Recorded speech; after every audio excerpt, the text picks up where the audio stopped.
Selamat pagi, salam bertemu kembali dalam pembahasan aset tetap. Kali ini kita akan membahas tentang pemerolehan dan pengukuran aset tetap.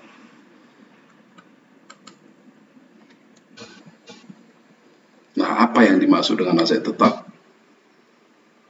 Apakah setiap bangunan itu aset tetap? Tanah aset tetap? Mobil aset tetap? Pabrik aset tetap? Barangkali benar. Namun kita harus melihat bahwa tidak seluruhnya barang-barang ini adalah aset tetap. Untuk perusahaan-perusahaan yang melakukan jual beli barang, barangkali perusahaan real estate akan memiliki banyak gedung. Perusahaan yang beroperasi dalam jual beli tanah akan memiliki banyak tanah, dan dealer mobil akan memiliki banyak mobil. Jadi kadangkala barang-barang ini juga dikategorikan sebagai sediaan barang dagang. Nah, sekarang kita akan membahas aset tetap itu apa. Nah, aset tetap sering juga disebut dengan aset fasilitas fisik, yaitu aset berwujud. Ingat ya, berwujud yang dikendalikan manfaatnya oleh entitas dan dimanfaatkan untuk operasi entitas selama lebih dari satu periode. Aset tetap dimanfaatkan dalam proses memperoleh pendapatan entitas. Nah, dari definisi tersebut dapat dijabarkan karakteristik dari aset tetap itu adalah diperoleh untuk digunakan dalam operasi dan bukan untuk dijual kembali. Kemudian bersifat jangka panjang sehingga merupakan subjek dari penyusutan kecuali tanah tidak akan disusutkan. Kemudian memiliki substansi fisik. Ini ingat ya, jadi sama sekali tidak ada aset tetap yang tidak memiliki substansi fisik. Artinya aset tetap itu memiliki wujud.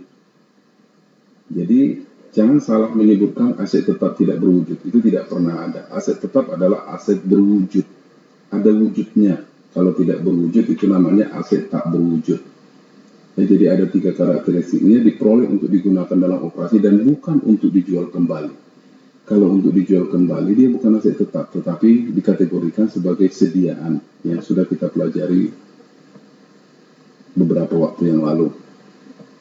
Ya, jadi diperoleh untuk digunakan dalam operasi, bisa juga untuk direntalkan, bukan untuk dijual kembali, bersifat jangka panjang, dan memiliki substansi fisik. Nah, sekarang pertanyaannya, bagaimana kita mencatat cost dari aset tetap? Berapa cost aset tetap? Nah, misalnya Anda membuka usaha Binatu Laundry, kemudian Anda beli, nah, berapa yang Anda harus catat di pembukuan sebagai cost dari mesin cuci tersebut sebagai aset tetap usaha Binatumu? Nah, menurut standar, cost aset tetap itu adalah semua pengeluaran, ya, harga faktur untuk membeli barang, termasuk biaya impor dan pajak pembelian yang tidak boleh dikreditkan, dikurangi potongan harga beli dan potongan-potongan lainnya. Kemudian termasuk cost aset tetap adalah cost yang dapat diatribusikan atau dimasukkan secara langsung untuk membawa aktiva ke lokasi dan kondisi yang diinginkan agar siap digunakan sesuai dengan keinginan dan maksud manajemen.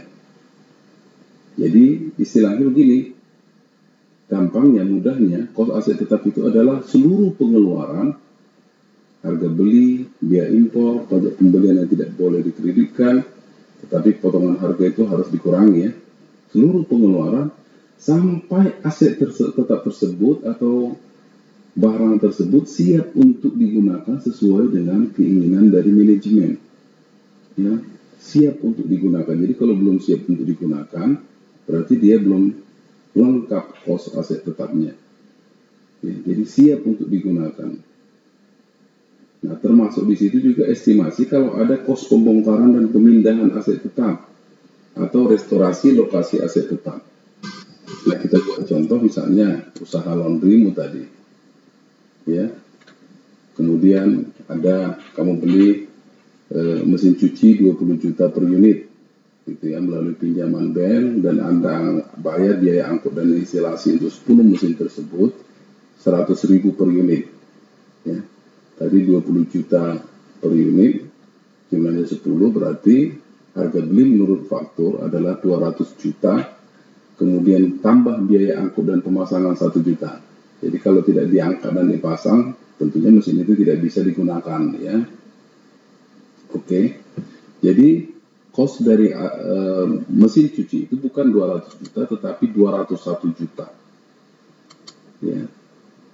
Inilah kamu mencatatnya ke jurnal. Mesin binato di debit, utang bank di kredit karena dia meminjam, sedangkan kas 1 juta dibayarkan. Oke? Jadi ingat, cost pemerolehan aset tetap adalah seluruh pengeluaran yang dibuat oleh perusahaan sampai barang tersebut siap digunakan sesuai dengan maksud dari manajemen perusahaan. Oke? Nah, bagaimana kalau tanah, ya? Kalau kita membeli tanah, bagaimana mengukur kos tanah itu? Jadi tanah ini banyak sekali biaya-biayanya. Ya, misalnya ini tanah, ada pohon, kadang-kadang ada gedung di atas gitu ya, yang perlu dihancurkan, kemudian tanahnya nggak rata, perlu diratakan, di land clearing artinya ya. Jadi kalau kita membeli tanah, seluruh pengeluaran-pengeluaran untuk tanah tersebut, ya, misalnya dibeli tanah untuk digunakan sebagai bangunan kantor, di atas tanah banyak pepohonan, ada rumah dan tanah harus diratakan. Nah, pengeluaran misalnya harga beli tanah 500 juta, pengurusan legal atas tanah 45 juta, pengeluaran untuk menghancurkan gedung, jadi gedungnya dihancurkan dulu 5 juta, kemudian puing-puingnya bisa dijual 1.500.000, biasa begitu ya, dihancurkan gedung, ada besi-besi, batu-batu dan lain-lain, masih bisa dijual 1.500.000, kemudian di atas tanah ada pohon tersebut ditebang dulu, biaya penebangan 500 juta, 500.000, kemudian kayu bisa dijual 750.000, kemudian tanah ditimbun, diratakan, dibersihkan, habis 25 juta, jalan desa menuju tanah diaspal, habis lagi 150 juta, selanjutnya dipelihara negara. Kemudian di lokasi tanah tersebut dilakukan pengaspalan, pemagaran, pembuatan lampu jalan 250 juta. Pertanyaannya, berapa kos tanah yang kamu harus catat? Berapa kos tanah yang harus kamu catat sebagai aset tetap? Oke. Jadi tanah ini pohon ditebang, bangunan dia, tapi pohonnya masih bisa dijual batangnya, begitu seterusnya ya. Nah, hal tersebut, jadi harga transaksi pembelian tanah termasuk tanaman, prasarana, bangunan di atasnya yang harus dibeli kemudian dimusnahkan, ini pengeluarannya. Kemudian pengeluaran untuk konstruksi atau pembuatan tanah bila lahan tanah diciptakan. Kos untuk ganti rugi, penghuni dan relokasi. Misalnya ada orang di dalam tanah kita, terus kita kita pindahkan dia, kita kasih uang kerahiman dan lain sebagainya. Itu juga termasuk dari kos tanah.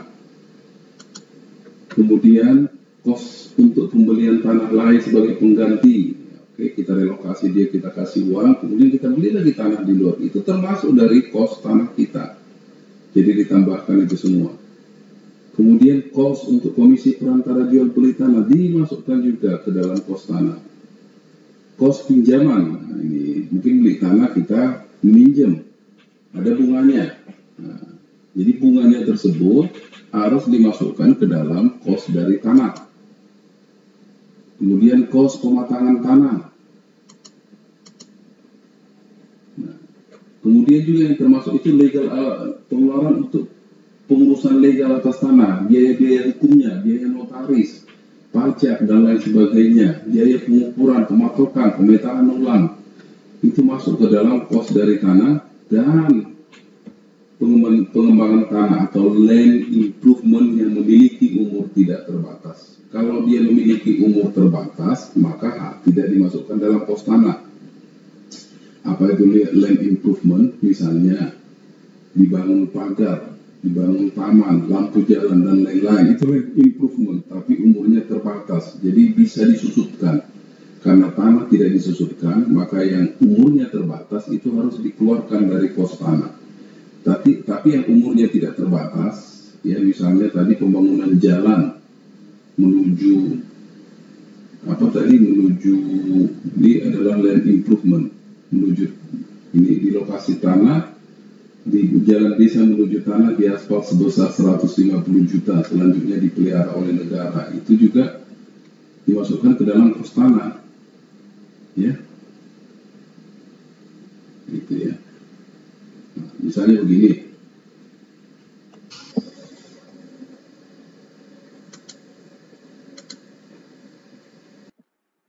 misalnya PT Tekindo memiliki sebidang tanah yang di atasnya terdapat sebuah bangunan. Pengeluaran-pengeluaran berikut untuk membuat tanah siap digunakan dalam operasi. Harga beli tanah 500 juta, pengurusan legal atas tanah 45 juta, pengeluaran untuk menghancurkan gedung 5 juta, dan puing-puing bangunan bisa dijual 1.500.000. Di atas tanah ada pepohonan, pengeluaran untuk menebang pohon 500.000, dan kayu bisa dijual 750.000. Penimbunan tanah, perataan dan pembersihan menghabiskan dana 25 juta. Kemudian jalan desa menuju tanah diaspal 150 juta. Selanjutnya dipelihara oleh negara. Dan di lokasi tanah dilakukan pengaspalan, pemagaran, pembuatan lampu jalan sebesar 250 juta. Berapakah kos tanah yang harus dicatat oleh PT Tekindo? Nah, terkait dengan hal tersebut kita bisa lihat di sini. Untuk pembelian tanah 500 juta rupiah termasuk kos dari tanah. Penghancuran gedung juga termasuk kos dari tanah. Namun hasil penjualan puing bangunan sebesar 1.500.000 itu diperlakukan mengurangi kos dari tanah. Penebangan pohon itu membutuhkan dana 500.000, namun hasil penjualan kayu 750.000 kita kurangkan dari kos tanah. Penimbunan, perataan, pembersihan 25 juta, pembangunan fasilitas umum 150 juta, pengurusan hak atau legal atas tanah sebesar 45 juta. Itu ditambahkan semua sehingga kos pemerolehan tanah 723.250.000. Nah, ada lagi sisanya, yaitu pengembangan tanah 250 juta. Pengembangan tanah yang dimasuk di situ adalah pembangunan pagar, jembatan, kemudian taman, lampu jalan di dalam lokasi tanah ya. Kalau di luar itu tidak termasuk. Di dalam lokasi tanah itu tidak dimasukkan ke kos dari tanah, tetapi dipisahkan akunnya menjadi pengembangan tanah atau land improvement, ya, land improvement atau pengembangan tanah. Jadi kos dari tanah yang dicatat adalah 723.250.000. Padahal uang beli tanahnya hanya 500 juta. Namun semua biaya-biaya untuk menjadikan tanah siap pakai itu harus ditambahkan. Nah, pengembangan tanah itu menjadi akun tersendiri yang disebut land improvement. Kenapa? Karena itu bisa disusupkan. Jadi karakteristiknya beda dengan karakteristik dari tanah. Itu yang untuk tanah. Nah, selanjutnya, bagaimana kos dari bangunan? Kos dari bangunan adalah seluruh pengeluaran sampai gedung siap digunakan. Termasuk dalam hal ini adalah material atau bahan baku yang dihabiskan, tenaga kerja yang digunakan, overhead yang dibebankan, pengeluaran-pengeluaran untuk jasa arsitektur dan izin mendirikan bangunan. Ini semua dimasukkan dalam kos dari bangunan. Nah, apabila gedung dibangun berdasarkan harga kontrak, maka nilai kontrak merupakan basis untuk pengakuan. Kos dari peralatan hampir sama saja. Ya, peralatan itu dimasukkan adalah kendaraan, mesin pabrik, peralatan kantor, peralatan pabrik. Pokoknya seluruh pengeluaran yang dihabiskan untuk membuat aset tersebut siap untuk digunakan itu harus dimasukkan sebagai kos dari peralatan tersebut. Prinsipnya sama ya. Nah, ada masalah khusus dalam pengakuan aset tetap. Misalnya biaya bunga, biaya pinjaman. Ada dipinjam duit untuk membangun aset tetap, untuk membuat gedung, atau membuat jembatan, dan lain sebagainya. Atau membuat pesawat, kalau dia bikin pesawat sendiri untuk dioperasikan, misalnya. Tentunya bisa saja entitas tidak memiliki dana yang memadai sehingga dia harus meminjam dari lembaga keuangan. Dan bagaimana itu memperlakukan bunga pinjaman? Nah, PSAK nomor 16 menyatakan, PSAK tentang bunga pinjaman menyatakan bahwa hal tersebut harus dikapitalisasi. Ya, dikapitalisasi artinya harus dicatat sebagai kos dari aset tetap. Itu artinya dikapitalisasi ya. harus dicatat sebagai kos dari aset tetap. Ya, misalnya membangun gedung gitu ya.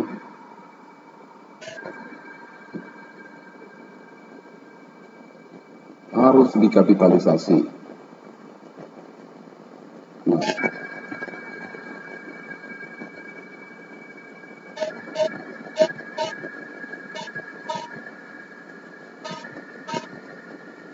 Nah, bagaimana aturan kapitalisasinya? Ya, bagaimana mengangkat pengaturan tentang pengapitalisasian bunga pinjaman atau kos pinjaman untuk konstruksi? Ada 3 hal yang harus diperhitungkan atau perlu diperhatikan oleh entitas. Aset apa yang bisa dimasukkan untuk kapitalisasi kos pinjaman atau sering disebut aset yang dikualifikasi. Jadi syaratnya adalah aset tersebut diselesaikan dalam rentang waktu tertentu, biasanya agak panjang. Ya, bisa 1 tahun, lebih dari 1 tahun ya. Masa penyelesaian dalam rentang waktu tertentu. Kalau hanya beberapa hari atau beberapa bulan atau pendek gitu ya, itu tidak bisa dikategorikan. Ya, tapi ada rentang waktu tertentu dalam pembangunan konstruksi tersebut. Kemudian periode kapitalisasi. Ya, ini harus kamu ingat, periode kapitalisasi adalah periode di mana entitas harus mengapitalisasi biaya bunga. Kapitalisasi dimulai dan terus berlanjut apabila salah satu dari kondisi berikut terjadi. Salah satu, nggak harus seluruhnya, bukan harus tiga-tiganya. Nah, pengeluaran untuk membuat aset tetap telah dikeluarkan, aktivitas pembuatan aset tetap sedang dijalankan, dan bunga itu sedang berjalan atau sedang terjadi. Ya, bunga itu sedang berjalan atau sedang terjadi. Jadi artinya kalau dananya dipakai tentunya bunganya harus dihitung gitu ya. Oke, kemudian yang ketiga yang harus diperhatikan adalah jumlah yang dikapitalisasi. Jumlah yang dikapitalisasi itu adalah jumlah yang terendah antara kos peminjaman aktual dan kos peminjaman terhindarkan. Kos peminjaman aktual itu artinya biaya bunga yang harus dibayar atas pinjaman itu. Kos pinjaman terhindarkan artinya kos yang tidak harus terjadi kalau konstruksi itu tidak ada. Nah, karena konstruksi itu ada, dia butuh dana, pasti jadi terjadi bunga. Kan gitu ya. Jadi itulah yang disebut avoidable clause. Artinya kalau tidak ada proyek konstruksi, sebenarnya bunga itu tidak akan dibayarkan. Itulah yang disebut kos pinjaman terhindarkan. Jadi mana yang paling rendah, bunga mana yang paling rendah, itulah yang dikapitalisasi. Oke lah, kita langsung praktikkan atau kita langsung implementasikan. Misalnya begini. PTA membangun gedung perkantoran dan meminjam dana khusus konstruksi dari Bank NTB sebesar 1 miliar, bunganya 5% per tahun, dan PTA juga memiliki pinjaman untuk operasional dari Bank Mandira sebesar 3 miliar, bunga 7% per tahun. Jadi dia memiliki 2 pinjaman dari Bank NTB dan Bank Mandira. Jadi total pinjamannya adalah 4 miliar. Pembayaran yang dilakukan PTA kontraktor selama tahun 2019 adalah tanggal 1 Maret 500 juta, tanggal 1 Juli 1,5 miliar, 1 Juni, 1 September 750 juta, dan 1 November 250 juta. Berapakah kos dari aset tetap dan berapakah biaya pinjaman yang harus dikapitalisasi? Kita operasionalkan tadi aset yang dikualifikasi, apakah dia masuk dikualifikasi? Ya, karena ada rentang waktu tertentu, ya, mulai dari 1 Maret sampai 1 November. Kita tidak ada di sini kapan diselesaikan, kita anggaplah akhir November. Jadi hampir 10 bulan ya, 11 bulan, hampir 11 bulan pengerjaannya. Jadi rentang waktu tertentu terpenuhi, periode kapitalisasi. Apakah pengeluaran untuk membuat aktivitas tetap telah dikeluarkan? Ya, sudah dikeluarkan. Apakah aktivitas pembuatan aktivitas tetap sedang dijalankan? Ya, sedang dijalankan. Apakah kos pinjaman sedang terjadi? Ya, karena memang dia sudah meminjam dan digunakan untuk konstruksi. Nah, sekarang kita lihat jumlah berapa yang harus dikapitalisasi. Jadi syarat 1, 2 sudah terpenuhi. Nah, kita lihat dulu rata-rata tertimbang dari pengeluaran. Rata-rata tertimbang dari pengeluaran. Pengeluarannya tanggal 1 bulan 3 dikeluarkan 500 juta, 1 Juni dikeluarkan 1.500.000, dan 1 September dikeluarkan 750.000, 1 November dikeluarkan 250 juta, Jadi total pengeluarannya adalah berapa? 3 miliar. Nah, kita hitung periode kapitalisasinya. Artinya periode kapitalisasi berapa bulan uang itu digunakan dalam proyek ini. Misalnya 500 juta itu berapa bulan? Tentunya kita hitung 12% ya, karena bunganya itu dihitung 21 tahun. Jadi 500 juta itu digunakan mulai bulan 3 sampai bulan Desember. Ya, bulan 3 sampai bulan Desember. Jadi Maret, April, Mei, Juni, Juli, Agustus, September, Oktober, November, Desember. Ya, kita Desember. Jadi ada 10 bulan. Yang 1.500.000 itu dipakai 7 bulan, yang 750 juta dipakai 4 bulan, dan yang 1 November dipakai 1 bulan. Ya, sehingga rata-rata tertimbang kita kalikan, artinya apa?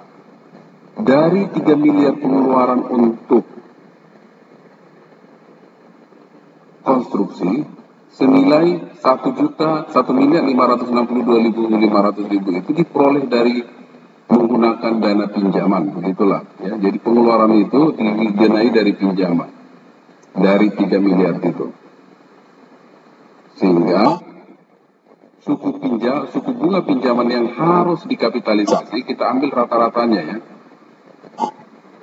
Ini pinjamannya ada 4 miliar, bunga aktualnya adalah 10% kali 1 miliar 100 juta, 7% kali 1 miliar, maaf ini tadi bukan 5% tapi 10%.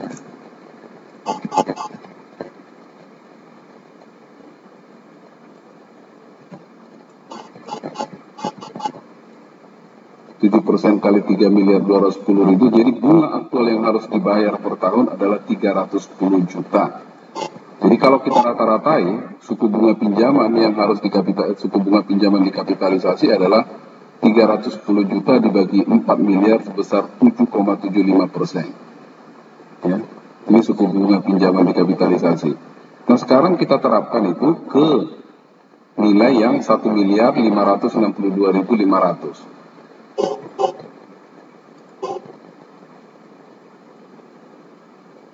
Nah, karena pinjaman khusus konstruksi itu tadi sebesar, yang khusus konstruksi kita kembali ke soal, yang khusus konstruksi pinjamannya adalah 1 miliar, maka sampai 1 miliar itu kita anggap dia menggunakan dana untuk konstruksi. Jadi kita gunakan bunga memang yang khusus untuk itu 10%. Ya. Nah, sisanya 562.500 dikalikan dengan suku bunga yang dikapitalisasi tadi atau rata-rata suku bunga itu, yaitu 7,75%, sehingga bunga yang terhindarkan, artinya kalau tidak ada proyek konstruksi sebenarnya 143.593.750 itu tidak perlu ada. Itu yang disebut bunga terhindarkan. Nah, mana yang harus dikapitalisasi? Tentunya seperti yang disebutkan tadi, mana yang lebih rendah antara bunga aktual, yaitu 310 juta, dengan bunga terhindarkan. Nah, karena yang lebih rendah bunga terhindarkan, maka yang kita kapitalisasi adalah yang 143.593.750.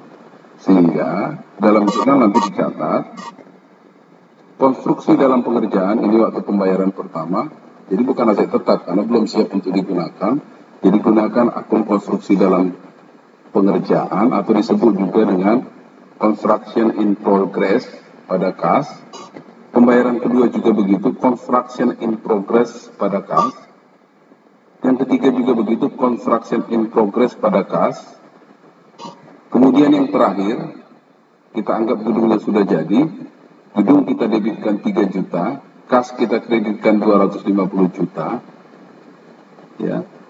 Kemudian konstruksi dalam pengerjaan yang 500, 1 juta, 1.500.000, 750 juta, itu kita kreditkan, kita nolkan, sehingga nanti sudah ada gedung. Nah, bagaimana mencatat kapitalisasi bunga pinjaman? Ya, kita catatlah gedung tambah 143.593.750, kemudian biaya bunga 166.460.250 yang tidak dikapitalisasi, kemudian kas yang kita bayarkan ke bank adalah 310 juta. Jadi beginilah pelaksanaan kapitalisasi bunga pinjaman. Sampai di sini pembahasan kita akan bertemu kembali minggu depan. Salam sehat dari saya.